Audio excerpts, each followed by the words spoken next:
Now, B&Q, H&M, the Co-op, big retailers employing private firms to pursue shoplifters. They say they have no choice. Thefts are rising, police resources are stretched. But this week, the Law Commission reports that shoppers need greater protection. Why?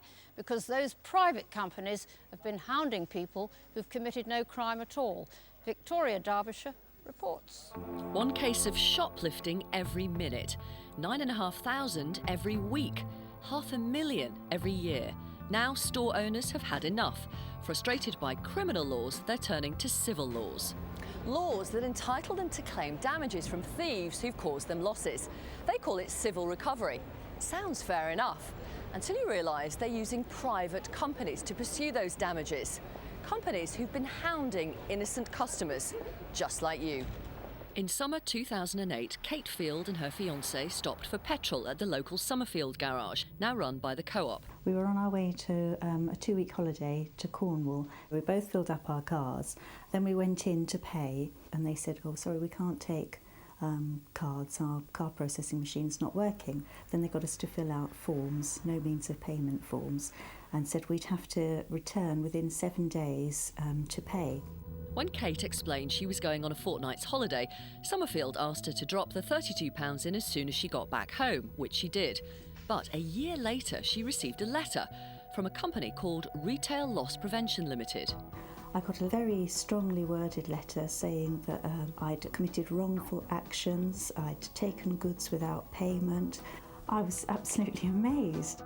Even more amazed when she saw how much they were demanding, £169.76, more than 5 times the original petrol bill.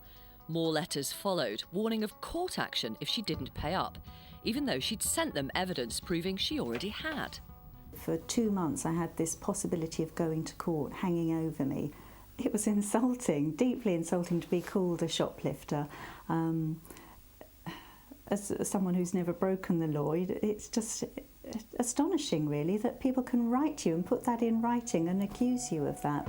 Retail loss prevention's been employed by dozens of high street names. Its reward for getting money back on their behalf, a reported 40% cut. No wonder, say critics, it pursues people with such vigour, even those who've done nothing wrong. We don't know how many of those who receive a demand are innocent of the alleged offence, but we have established that a very large proportion are, and that's inevitable when you have a system where decisions about guilt or innocence and how much money to charge are being taken by people with a strong financial interest in those decisions. So does that explain why sometimes they're even prepared to ignore the word of the police? We know of one B&Q customer who picked up a new TV cable and put it inside a box displaying a cheaper price. Now, security staff accused him of doing it deliberately to save £1.82 and call the police. But after studying the CCTV, officers confirmed in writing that he'd simply made an honest mistake. Yet Retail Loss Prevention Limited started chasing him for £137.50 in damages and costs. And now they're accusing him of making threats to staff, an allegation not reported to the police at the time. Palmer, Reifler and Associates are an American civil recovery firm who've also attracted criticism. As they don't actually have a licence to practice law in the UK, they use a British law firm to do it for them. Last year, they contacted Carolyn's teenage daughter. The first letter that I saw arrived at the end of July. This letter said that she had admitted or allegedly committed this unlawful act of taking stolen goods. Which wasn't true. The letter referred to a visit her daughter had made to H&M with 2 friends. They were wandering around individually looking at clothes, and as they left the shop, the 3 of them were approached by a security guard.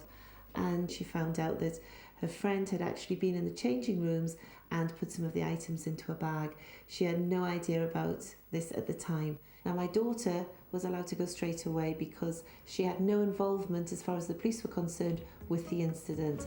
The Citizens Advice Bureau wrote to H&M on Carolyn's behalf, asking why her daughter was being chased for payment, even though the police hadn't charged her with anything. H&M later agreed to cancel the pursuit of damages, adding this reassuring explanation. Whilst H&M support the entire concept of civil recovery, we do not believe that action should be taken against any person that did not actually commit a crime. Quite. Although the use of civil recovery firms is growing, this week's Law Commission consultation paper may make it harder for them to operate. It says they have no power to charge fixed sum penalties or to add on certain costs and admin charges. Meanwhile, the police are uncomfortable with the way innocent people are being pursued. Some of the cases highlighted appear that the person has done nothing wrong at all, and yet they still receive letters. And I think that's disturbing. There's no doubt that retailers are currently under financial pressure, and they've every right to defend themselves against theft. But is the use of civil recovery agents really the right method? Shoplifting, and indeed crime of any kind, is a very serious matter, but that means it needs an open and fair process for dealing with it. We do have a system for dealing with allegations of crime. It's called the criminal justice system. It involves the police and the courts. This is a privatisation of justice.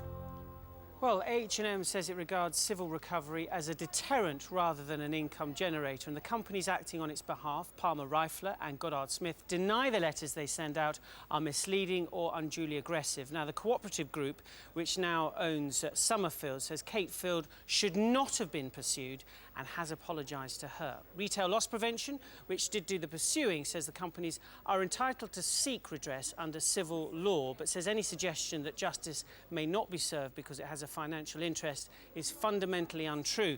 Meanwhile, B&Q say they've ceased working with Retail Loss Prevention and told them to drop a number of cases, including the one we've mentioned.